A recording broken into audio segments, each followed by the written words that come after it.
and welcome back to the StudyTube Project.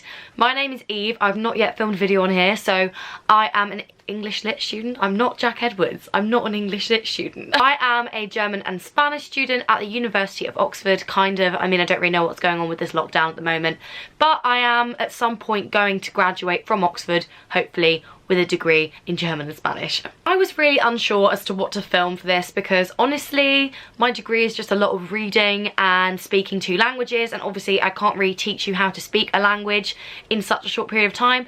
So I decided to pick the topic that interests me the most out of my degree. I'm going to talk to you a little bit about the Spanish Golden Age and sort of what it was and kind of a literary perspective on it. So like in the literature of the age and in like the discussions of the age, what was it that got everyone's motor running? What was it that got everyone excited and why? I've even whipped out the Peruvian jumper. Obviously I'm talking about Spain, but I got this from Peru and I'm feeling like this is putting me in a Hispanic mood, so I don't usually wear something like this, but I feel like it works for the occasion. Obviously this is going to be like a whistle-stop tour. I'm not going to cover every strain of thought during the Golden Age. It was quite a changeable age, like towards the end was very different towards the beginning, like you know what I mean, but I'm just going to talk about the ones that I find particularly interesting, and if there's anything in here that you think merits a video in its own right, then do let me know, and that could maybe be the next video, who knows. Okay, so let's start with the basic question. What was the Spanish Golden Age? In Spanish, it's known as Siglo de Oro, which basically means the century of gold, but it wasn't actually a century. The dates of when it started and finished are kind of up in the air, but generally the consensus is that it started in 1492 and ended in 1681. 1492 was a big year for many reasons. Number one, it was the year in which Christopher Columbus went to the New World and discovered the Americas, so that marked a big expansion in the Spanish Empire, obviously. It also marked the fall of Granada and the end of the last Islamic dynasty in Spain, so basically all of the Moors and the Jews were now going to be persecuted, expelled, and it led to the Reconquest. The Reconquista, or the Reconquest in English, is basically a period in which Jews and Moors were relentlessly persecuted. There was executions, forced conversions, you name it. That is a really, really dark period of history, which was kind of the undertone of the Golden Age. Like, I feel like it merits a whole video, so I'm not going to go into it here, but that was why it was such an important year as well. Basically, the year for many reasons was the start of the Golden Age in a sense, because it was kind of the time where Spain as a country and as an empire was really starting to come into its own and become like a big power on the scene, essentially. You can generally trace the period with the rise and decline of the Habsburg Empire / dynasty. Basically, they were really, really big patrons of art and culture, both in Austria and in Spain where they ruled, and that led to a period in which the arts basically flourished, be it literature, music, architecture, everything. It was kind of just a big boom and flowering of like culture, and arguably, I would argue, the period of the most fruitful cultural production that Spain has ever really seen. New communication methods, the growth of the cities, there were so many parts of Spain that were like changing. It's basically a period in which Spain just completely transforms, but it did come to an end as the empire began to decline and Spain began to sort of fade into being a bit of a second-rate power on the scene. And this is generally thought to be around 1681 when Pedro Calderón de la Barca died, and he was like thought to be the last great writer of the Golden Age. I would argue that it's more likely to be 1695 because that is when Sor Juana Inés de la Cruz died, and in my opinion she was the best writer of the Golden Age, and she was just a kick-ass woman, and if you want me to do a video on her then I definitely will because she's amazing. So what was happening to literature during the period? As I've already said, there was a huge boom in cultural production and literature was no exception to that rule. It really was a monumental era. So many new forms of literature blossomed, and it's also known as the era that marked the start of the modern novel, which I will come back to in a moment. So beforehand, there have been really popular forms of literature such as the chivalric romance and the pastoral romance. The chivalric one is all about knights and, you know, like big battles and what have you. And the pastoral one is basically just shepherds sitting in a field talking about love. And albeit at the start of the era there were, you know, it did have its day, but it began to wane in popularity as people began to grow sick of the tropes and just the fact that it was generally really just overdone. Like, been there, done that, got the t-shirt. Like, everything was just everything had been done before, essentially. People started to become quite disillusioned with them, and that meant that new forms of literature began to arise from the ashes of the period that had gone before it. An example which you've probably all heard of is Don Quixote. That was the most English pronunciation of Don Quixote ever, or Don Quixote if you want to say it in Spanish, which was known as basically being the advent of the novel, or the modern novel as we know it today.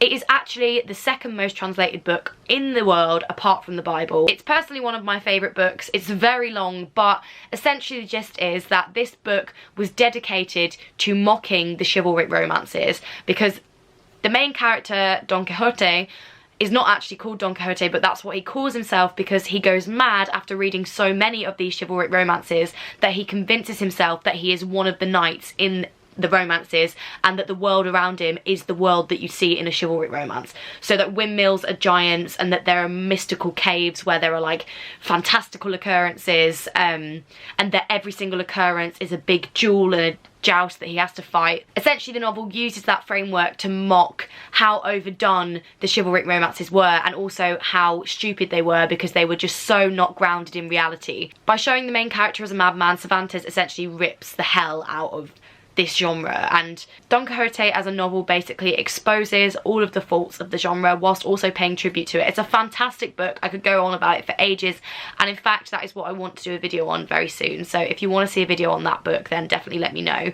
This kind of spirit very much characterised a big portion of the Golden Age, this idea of like taking what had come before it and mocking it, parodying it, or at least just building upon it and changing it. New forms of literature also began to arise, the main one being the picaresque novel, and these are also some of my favourites. They're basically about low-life ruffians who kind of go from master to master doing odd jobs in society, and these novels were new mainly because they dealt with the lower classes and like the lower part of society. They weren't just about the elites and the knights and all these noble people. It dealt with like the nitty-gritty of everyday life as the people at the time knew it, and brought the literature more to the masses, essentially. The theatre also flourished. Tens of thousands of plays were published in the Golden Age, and this I'm not really going to touch on that much in this video because it's a whole other kettle of fish, but the theatre was a mad, mad, mad time. Essentially, imagine like TV these days.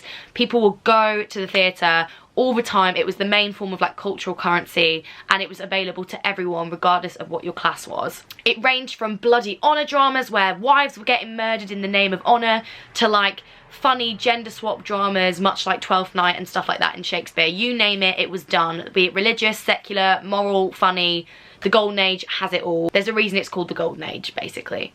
So basically, literature was flourishing, booming, and there was so much going on that I couldn't possibly tell you everything in this video, be it in poetry, prose, or drama. I'm going to focus on a few of the main tenets of like thinking slash the worldview that kind of characterised a lot of this literature. So a lot of people will often get the Spanish Golden Age confused with the Renaissance. I'm sure a lot of you know what the Renaissance was. It was kind of a flowering of the arts across Europe, especially in Italy.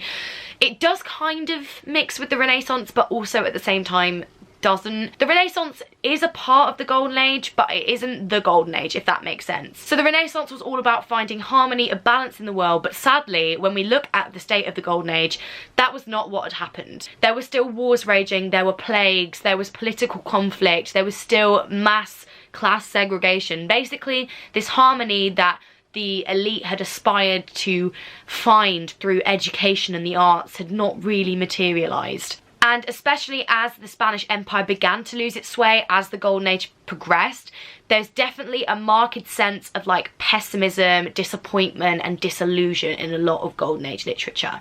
A lot of poems, for example, explore the idea that life is fleeting, that basically this sort of carpe diem idea that, you know, the human body is just a shell, it's temporary, that everything on earth is temporary, be it money, power, fame. All of these things are essentially irrelevant. There's actually a lovely poem by Francisco de Quevedo, who is one of the famous poets of the time, which kind of comes out of this. A lot of them are quite depressing, but this one is one of my favourites, where he basically says, I shall be dust, but dust in love. So he's saying that even though my body is temporary and life has no meaning and basically we're all gonna die, which is really depressing, my love will endure past all of that, which is really, really cute. So as well as this sense of like disillusionment and pessimism that generally did characterize the age in pretty much all aspects. There was also a clear sign that there was a massive drive for education and self-betterment. But if life is futile, you ask, why were they bothering to read so many books? Good question. Basically, it was to do with the concept of humanism. So humanism is essentially the notion that education, reading, learning is one of the things that humans can do as a way of leading, whilst not particularly a meaningful, at least a virtuous and productive existence. This would help them hone their reason enough to look past all of the illusory aspects of the world that I've already spoken about and see what is actually behind the veil that is our perception of reality. So this led to a renewed fascination with all things classical. Everywhere you went, every poem you read, well not every poem, but a lot of poems you read, there'll be mythological references scattered in there like there are raisins in muesli. That was such a bad analogy. There was an obsession with looking clever and erudite and showing how clever and well-read you actually were. A lot of the time, the language they used to express the concepts that they were expressing was more important than the concepts themselves. For example, Sor Juana, who I mentioned earlier, once took over 150 lines to basically say that it was nighttime. 150 lines. Just to say that it was dark and it was night. But that was considered as good, that was considered as clever. The more difficult you could make it, the better. In fact, people literally switched Spanish word order around to almost the point where we can barely understand it now, just so they could sound like they were speaking Latin, because Latin was a bit more flexible in its word order. So Spanish was trying to emulate Latin. That was how much they wanted to look clever. Genuinely, they'd put one word like 10 lines down and you'd have to like, it's like German basically, you'd have to go to the end of the sentence to understand what was basically happening in the whole thing. It's called hyperbaton, if you wanted to know. That's just a fun fact, literary fact for you. A lot of these poems are then essentially almost impossible to read for a modern reader because A, they use mythological references as shorthand. If you don't know every single mythological story in the book, you're gonna have to Google it. Venus, Mars, you name it, it's probably in there at some point. Every single story makes an appearance at some point. And B, because the language is just so difficult, and honestly, I really struggled with them at first. But this is just testament to the drive to show how learned you were and how many books you'd read and like how clever you were essentially. This was called Culteranismo, which basically translates as Culteranism. It comes from the word culto, which means cultivated, and Luteranismo, which means Lutheranism. Not going to go into that, but basically it just means being smart for being smart's sake. Trying to say as little as possible with as many words possible, aka 150 lines to say night. This whole culture was bound up with this culture of imitation. So it was essentially this idea that by imitating the greats from the classical period, you were good yourself. So a good imitation was seen as better literature than something original or new. So basically this idea of like Latinate syntax and drawing on old, you know, meters and imitating was like a big thing. Sonnets, for example, from Italy, there were so many Spanish sonnets, and a lot of them were basically, a lot of the early Spanish sonnets were essentially imitations of the Italian ones, and at a time in the Golden Age that was considered what was hot. So education and imitation were very highly praised in the Golden Age, but as the Golden Age went on, that began to change. As with the chivalric and pastoral romances, people began to become disillusioned with the fact that literature was so erudite and barely understandable. People began to see that as pretentious and basically what we see it as today. People just became sick of the unnecessary erudition and this obsessive imitation of people from ages gone by. And that led to the rise of Conceptismo, which is basically conceptism in English. That one kind of makes a little bit more sense, maybe. Rather than trying to say as little as possible with as many words as possible, this basically meant saying as much as possible with as little words as possible, aka how many different meanings could you shove into a sentence. So whilst the big cheese in the area of Culteranismo was Góngora, who was like the big poet known for just being ridiculously over-the-top erudite, on the other end of the spectrum you had Quevedo, who was very much opposite of that. The two poets and the different ideals that they represented actually had a lot of beef. Like, they actually had actual beef. Like, they had a massive rivalry, and they used to write poems like ripping the hell out of each other, essentially. Like, they were not friends. Quevedo was sick of all of this basically beating around the bush, and he wanted to see how he could use the Spanish language to say as much as possible. So for him, it was less what he was trying to say, and it was more how he was saying it. So his famous poem, Quejas del abuso de dar a las mujeres, basically translates as why I hate women, essentially. This is one of the most famous poems in this sort of guise. He basically spends the whole poem saying, I dislike women, but he does amazing things with the Spanish language to get there. So the first line into English translates as the doctors with which you look and the eyes with which you kill, which literally obviously makes no sense. But it does. This is what's known as a conceit, where two things that are very, very different are basically compared because they have a small thing that links them together, and thus the meaning becomes interchangeable. And this was basically the crux of this idea of Conceptismo, was basically just seeing how much meaning you could pack into something that actually doesn't look like it makes sense, but it does actually make a lot of sense. So doctors in the Golden Age were not trusted. They were known as being able to kill, basically. They were seen as murderous and untrustworthy. And in Petrarchan tradition, so like, you know, the love poems and everything like that you see in Shakespeare and what have you, eyes were said to be able to kill. Like, looks, if looks could kill, you know the saying. So by saying the doctors with which you look and the eyes with which you kill, you're basically swapping them around, and that means that, so it's basically saying that both doctors and women's eyes are capable of killing.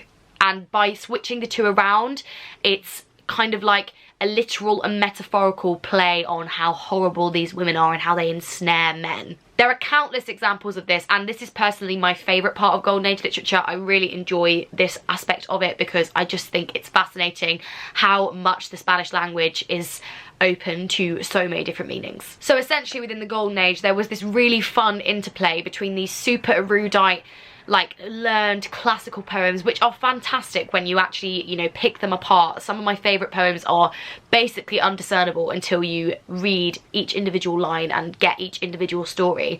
But there are also really clever examples of mockery and satire of so many different groups in society and of the court and of everything, basically, using this incredible dexterity of the Spanish language. Golden Age is not a uniform period. As you've seen in this video, there are so many different strands, and I've barely even touched the surface of interesting things that happened in the Golden Age. But it was a time of trends and counter trends, drives in one way and then drives to push it back. Everything that happened at the start of the Golden Age by the end had either been mocked or parodied or turned on its head. It was an age of ever-changing ideas and really just fascinating stuff. Obviously it's really hard for me to explain in one video so many different concepts. I haven't even touched on many concepts that are equally as interesting, but obviously I didn't want this video to be super long. So I hope that you've learned something from this video about the way that Spaniards were thinking when they were writing literature. If you want me to do more videos on the Golden Age, I definitely will, but if there's another aspect of what I do as a degree, or just anything that you think that I would like, that you would like me to make a video on, then let me know in the comments. I hope you learned something, I hope you enjoyed, and I guess we'll see you at 6 PM tomorrow with another new video from somebody else. Bye guys. Mwah.